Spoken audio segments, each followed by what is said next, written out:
Happy Friday morning, ladies and gentlemen. Mikey McNuggets, Real Cavs fan Luka coming at you on a Friday morning. And Luka, you and I have texted back and forth, we've DM'd back and forth, we've talked on the phone back and forth about the current CBA, the Cavaliers restrictions due to the second apron. What can they and what can't they do under the second apron restrictions that they are currently facing? So I figured what better way to help Cavs fans everywhere than bring you on to the Ultimate Cavalier Show and basically do a Cavs CBA primer for dummies. Now, I'm not calling you guys dummies. I'm just referring to the series of books, which is anything for dummies, golfing for dummies, parenting for dummies.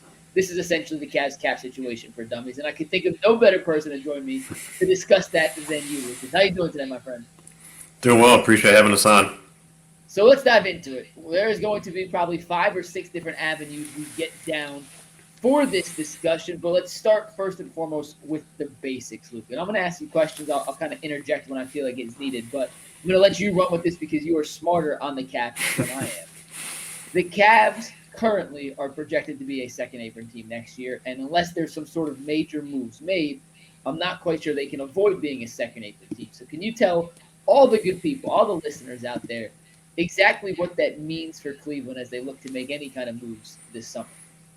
Yeah, no, I appreciate having us on to explain, and we figure we put on the collared shirt since we're getting into the legalities of the CBA to make it even more official. So essentially, long story short, the aprons are spending thresholds that the owners implemented to curb spending, to reduce some of the super teams, and flatten the ownership advantages that we've seen the Cavs take advantage of, but the Warriors and others that have been able to sustain dynasties. So in order to do that, they put in restrictive penalties the further you went over the tax, and the aprons were different thresholds, kind of markers within that. So currently, we heard a lot about the luxury tax at the trade deadline.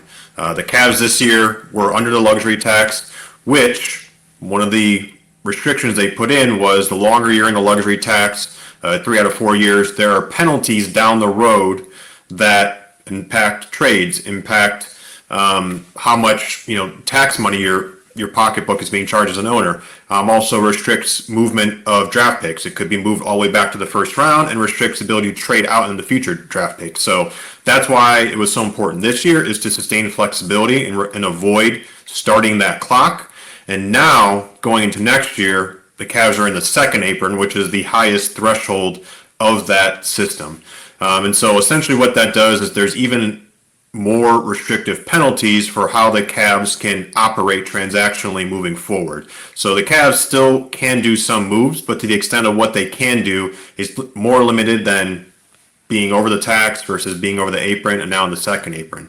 So to give an example of some of those things, they can only re-sign their own free agents as far as any kind of spending power. They can sign veteran minimums. That is the one thing they can do. But as far as using any type of exceptions, can't be done. They can sign draft picks. So that is something they can do. One of the biggest things that you've probably seen is trades. How do those work when it comes to the second apron? Essentially, they cannot. So the trades are post-transactional as far as apron goes. So the ultimate result of the trade dictates the apron rules. So the Cavs are in the second apron. Just doing a second apron trade, they cannot aggregate. And aggregate is the key word, meaning you can't combine salaries to reach whatever incoming salary You can't it may combine be. D-Wade and Isaac Okoro for someone making $17 million. Correct. Aggregate is the key word. So you cannot aggregate while in the second apron. But if the trade at the end leaves the Cavs under the second apron, you can aggregate because aggregation is legal below the second apron. There's some other consequences that are part of that, but that's one of the biggest things. And on that point, Luka, because I want to mention this because we have been tagged in a bunch of tweets about people saying, well, you actually can aggregate. You guys are technically correct. You can aggregate. In theory, the Cavs could trade Evan Mobley and Donovan Mitchell for Giannis Antetokounmpo because that is, even though it is aggregating salaries, the Cavs would be shedding off so much salary they drop below the second apron of the tax. So in theory, yes, you can. when you start working with those aggregate trades in the second apron, you have to figure out if the other team, the team the Cavs would be trading with, A, could take on that salary, B, would want to take on that extra salary, and keep it enough salary to drop the Cavs below the second apron. I was looking at Bobby Marks and his projected salary for the Cavaliers next season. This is all changing, and the numbers, it's actually crazy, Luka. Every stat website has a different number for where the Cavs are projected to be at salary-wise and how far away from the second apron they'll actually be. Bobby Marks has him at $221 million as their projected salary for next year, and the second apron at $207.8 million. So they'd have to get an aggregate salary. What's that? $13 million back to make any deal like that work. So is it possible? Yes. Does it cause 100 different issues for both teams participating in said deal? Also yes, which to me at least screams it is incredibly unlikely that the Cavs were able to make a superstar trade in that realm, aggregating two of their bigger salaries to bring in a Giannis or somebody like that. Yep, and essentially, like you mentioned, they either have to get out of the second apron as a result of the trade to aggregate salaries, or start the trade in the first apron, which would mean dumping that X amount of salary elsewhere in order to do so. So that is the only way they can aggregate. Now, the loophole to that is doing simultaneous trades that are compliant with the second apron. What does that mean? So say the Cavs trade, this is an example, not putting this out there, just it's a good clean example. Say the Cavs trade Jared Allen and Dean Wade for Rui Hachimura and Austin Reeves. Again, or Dalton Connect, we'll say that. Not saying it is a trade, but from a logistical standpoint. One of the other key points of the second apron is you cannot take 1 cent more back in a trade. So anything you do has to be below the outgoing salary if you're going to stay in the second apron. So in that case, in theory, it operates as one deal. However, because Rui makes less than Jared Allen and Connect makes less than Dean Wade, in theory, it can operate as one trade, but it operates as two individual trades because they're taking back less money and therefore would be compliant with the second apron. So you get into some of those technicalities as far as how it goes. You also get into veteran minimums don't count, towards that apron threshold when it comes to aggregating salaries. So there's some caveats to it, but in large part, if you want to aggregate salaries that are above and beyond what the Cavs can afford, either individually or combined, you have to be in that first apron. Yeah, and it's one of those things. The NBA did itself no favors, Luka. It is very confusing. Objectively, it is very, very, very confusing. And even guys like Bobby Marks and guys like Keith Smith and Nate Duncan, some of the better cap guys out there, have had to do their own research to confirm some of their thoughts to see what kind of loopholes there are and aren't. So let's talk about this as a big picture for the Cavs. Koby Altman said at his end-of-season presser, they're likely to run it back. Now, of course, he's going to say that at his end-of-season presser. He's not going to go out and torpedo his own leverage by saying, hey, we're going to break up the core four. Let me hear what you got to offer. So that was to be expected. But from a financial standpoint and a cap sheet standpoint, when the Cavs made the DeAndre Hunter trade, they made that deal knowing they'd be a second apron team next year. And as Jason Lloyd has so eloquently put on UCSS before, teams go into the second apron trying to be whole. You don't want to be still filling pieces when you enter the second apron. So there's a good chance, because of how complicated it would be to pull off any kind of major deal here to shake up the core four, core five, whatever you want to call the DeAndre Hunter edition, that they will run it back. But if they are going to make a change, Luka, what is some of the avenues, or what are some of the avenues, or what are some of the options you think Koby Altman and the rest of the front office have to try and navigate their way through who they can trade, who they can't trade, and why?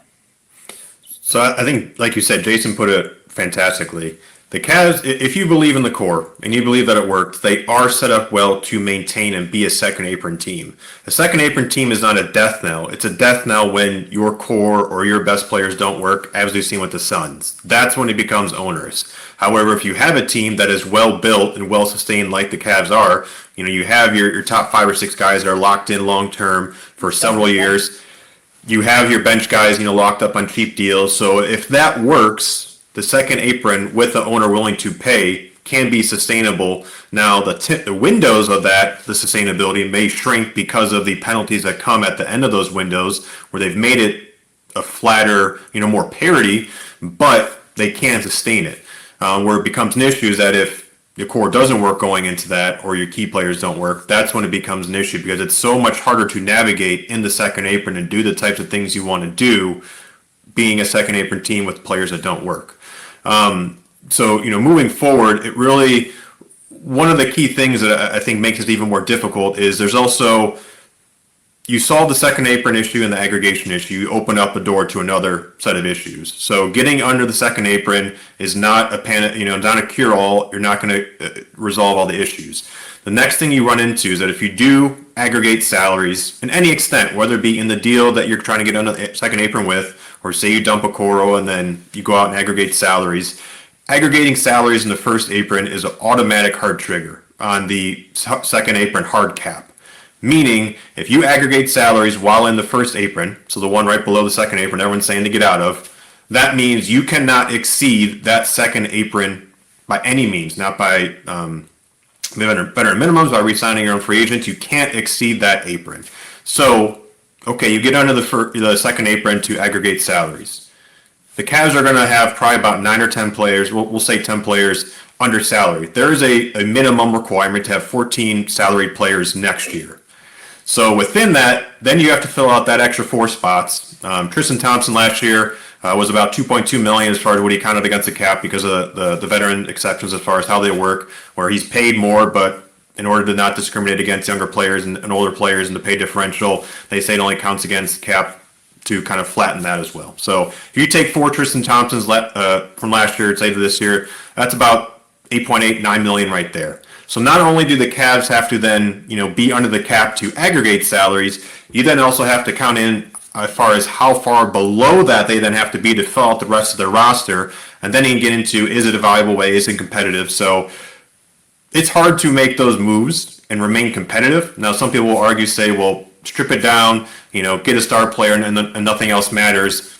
That's a high risk, high reward scenario.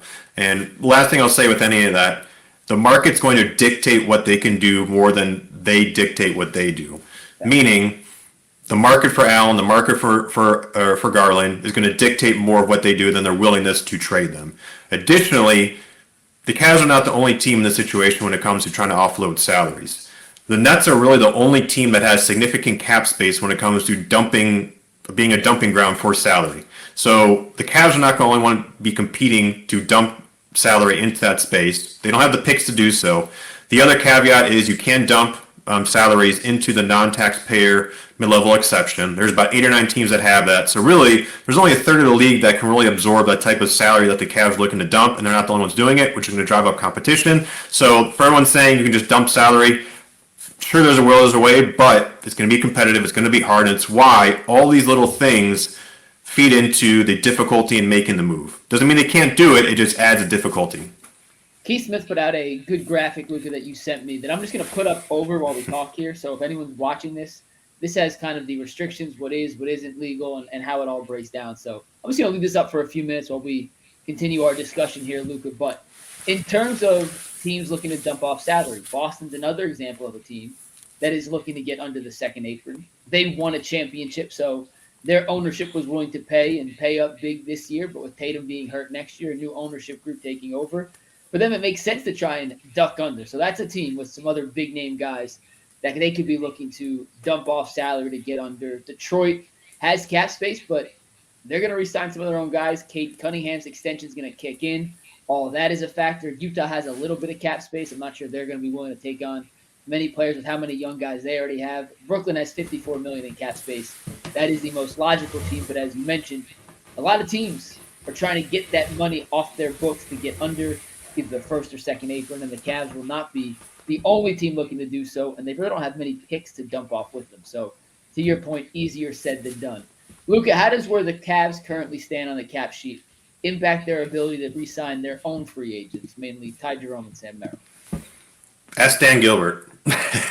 That's really what this comes down to, is if they operate as a second apron team, how much pain is Dan Gilbert willing to sustain to keep those guys? So Jerome and Merrill are a little bit different as far as how they can retain them. Jerome, want to put this out there, they have early bird rights on him, meaning they are restricted as far as what they can pay him in the first year of his next contract and what his contract looks like overall. So because early bird rights, and the bird rights are essentially done to incentivize teams to retain talent and be able to sign them and give advantages over the open market to kind of retain that young talent they've developed. So because they've had Jerome for 2 years, that limits how they can re-sign him. So it means that the contract has to be at least 2 years. You can't have a player option in the second year. It can only be in the third or fourth year. It has to be between a 2 and 4 year contract. What he makes has to be comparable to what he made last year, or 105% of the average player's salary from this year, which is calculated. It's kind of obviously seen some different stuff, but Bobby Marks had confirmed that $14.3 million is the max that he can make next year, and then 8% raises year over year is what the max the Cavs can offer. So it works out to be about a 4-year, $63 million deal. And that cannot change under any circumstance. If they dump Okoro, if they do this, if they get in a second apron, whatever have you, early bird rights are independent of anything else. They cannot change what they can pay Jerome. Now, the impact, what that has on Gilbert's pockets can change. So we talked about, the restrictions, and the longer you get into tax and the deeper you get into aprons, the higher percentage that you pay per dollar you're over the apron. So pending where the Cavs land, the discussion with Jerome ultimately, and even Merrill, becomes what is Dan Gilbert willing to sustain, because he not only has to pay that salary to them individually, but then times whatever, X times whatever, how far they are in the apron, he has to pay that out at the end of the year. I saw in John Hollinger's end of season report, he had mentioned, I'm not sure these numbers are exactly accurate, but he said to re-sign Ty Jerome to an $11 million contract would cost Dan Gilbert $62 million. So that is the cap versus actual cash spent. And $11 million versus $62 million, Luka, but let me do my mental math. That's a $51 million difference. Now, is Ty Jerome worth $11 million? Absolutely. Is he worth $62 million? That's a question for Dan Gilbert to answer. So those are the kind of things that being in the second apron and being in the first apron, being a tax team for the Cavaliers hinders their ability to do. Or hinders not the right word. Makes them think twice. Is that a better way to phrase it? Because for $11 million, it's a no-brainer. Is Dan Gilbert willing to pay $62 million for a player who we just saw against Indiana not look great, for lack of a better way to phrase it? So if you see them start talking about trading some other players to afford them, it's not from a salary perspective or being able to change what they pay Jerome or Merrill. It's to lessen the impacts on the tax at the end of the year. Yes.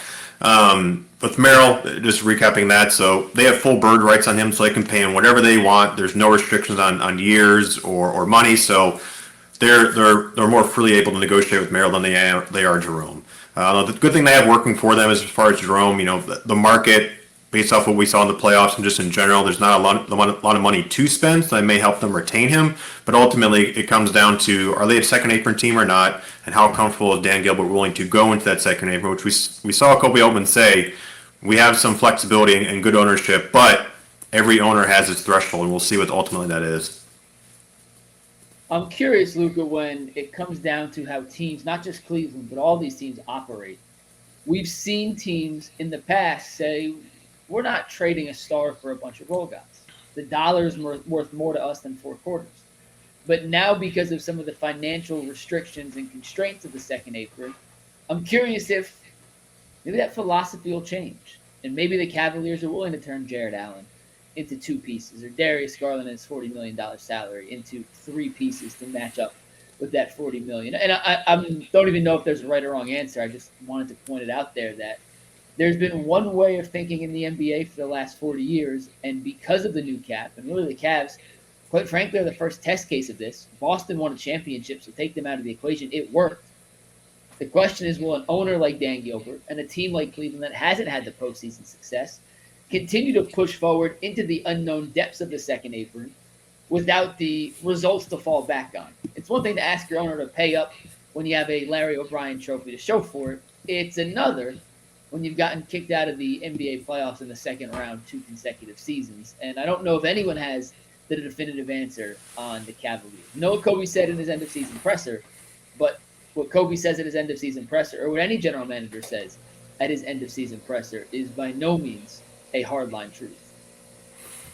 We saw Steve Ballmer last year. This is, as teams are deeper into this, there's going to be more movement and more reactive to the environment that they're in. We saw Steve Ballmer last year, one of the richest people on earth, one of the richest owners in the world, flinch when it came to how they handled the Paul George negotiations. We saw their GM, Lawrence Frank, came out and say, look, the second apron was definitely a deciding factor in deciding how long we wanted to commit to Paul George, and ultimately, led to him being traded. So Steve Ballmer, of all people, is watching what this is doing, and does it give owners an easy out? Sure, but we're dealing with humans here who are watching their pocket push, just like you and I, maybe on a different level. But there is the moral of the story. There's a pain point for every owner. What that pain point is for Gilbert, we don't know. But to your point, it probably depends on how competitive they are each and every year. And one of the other things that I think is important to note is the Cavs don't have to get under the second apron automatically.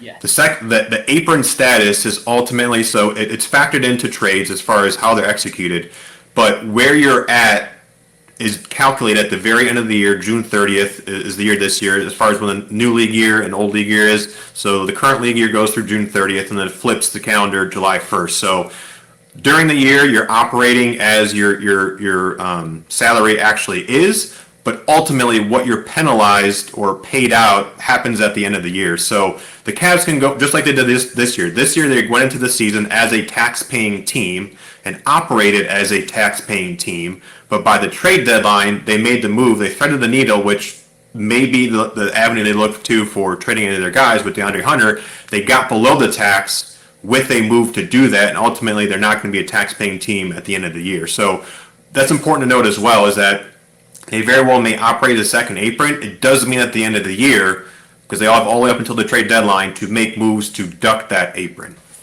Yeah, it does not all have to be done at once in the summer. It is, like you said, at the end of the season. So, Luka, we'll wrap it up here with this. If someone asked you, like I'm going to do right now, can you explain the Cavs cap situation and give me a realistic expectation for Cleveland this summer? How would you answer that in 90 seconds?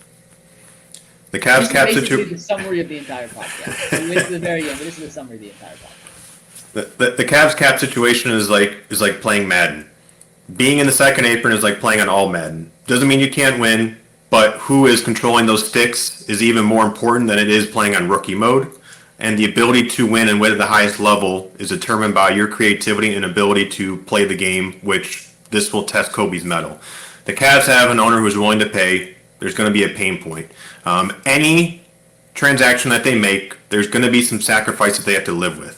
So is it being in the second apron paying that tax? Is it getting below the apron but then not being able to re-sign Merrill or Jerome because of being hard capped by aggregating salaries? So just because they solve one issue doesn't mean they solve everything, and there's going to be consequences because of them being in the apron that the CBA set forth. Moving forward, one of the other things to think about as well is these trade assets that the Cavs have become infinitely more valuable in protecting those salary slots. So what do we mean? Don't go dumping Dean Wade or Isaac Okoro just to duck the apron. If they're going to do it, they're going to do it for a very specific reason to make the team better, not just to duck the tax. So we saw last year with the Phoenix Suns, they re-signed Josh Okogie to a deal that was above his market value, but the reason they did that was to make him a tradable asset, and the hire that they retained him for, because the ability to pay him being an own free agent, opened up the market as far as who they could ultimately trade him for. So when you look at Isaac Okoro, Dean Wade, don't go trying to dump that right away, because those are really the two key pieces they can trade leading up to the trade deadline without touching their top players. So if you want Ferry to get off his hands and do something, those are key pieces to do that leading up to the deadline. So Okoro and Wade, those are your salary slots to be able to afford a key piece moving forward. So moral of the story, there's every action, there's a reaction. Doesn't mean things are impossible, but before you look at a trade or look at a scenario, think about how is this compliant with the CBA, because ultimately a lot of the times it's not. And if it is, you have to think about the downstream effects of what move that has. Well, that was the best 90 seconds of the podcast. It's probably more 90 seconds. Last thing, Luka, as we get out of here. Will the Cavs open the 2025-2026 season with the core four and DeAndre Hunter, all five of those guys on the roster? Yes or no? Yes. I'm going to say no. I think Jared Allen ends up being traded in some capacity. And I hope I'm just going to leave it at that. I end up thinking Koby ends up making a move here. What it is, we got 3-4 months to find out, Luke, and I'm sure I'll send you many trades beforehand. And I will run it by you to make sure it is cap compliant before I put it out there online, unlike Bill Simmons and Ryan Russillo and a lot of other media folks here in the Cleveland market. That is Luka from Real Cavs Fan. He is the best, and I do not mean this to blow smoke, but I'm serious, Luka. You are the best Cavs cap guy around. If you don't follow Luka at Real Cavs Fans, his Twitter handle is on your screen there. It is at Real Cavs Fans. He runs the Real Cavs Fans account. He does a terrific job game-by-game analysis, pointing out stuff. Just an absolute must-follow if you're a Cavs fan. So, Luka, I appreciate you joining me on this Friday morning, and I hope this helped Cavs fans listening get a better grasp on what is realistic and what is completely unrealistic as we enter what's going to be an incredibly long offseason.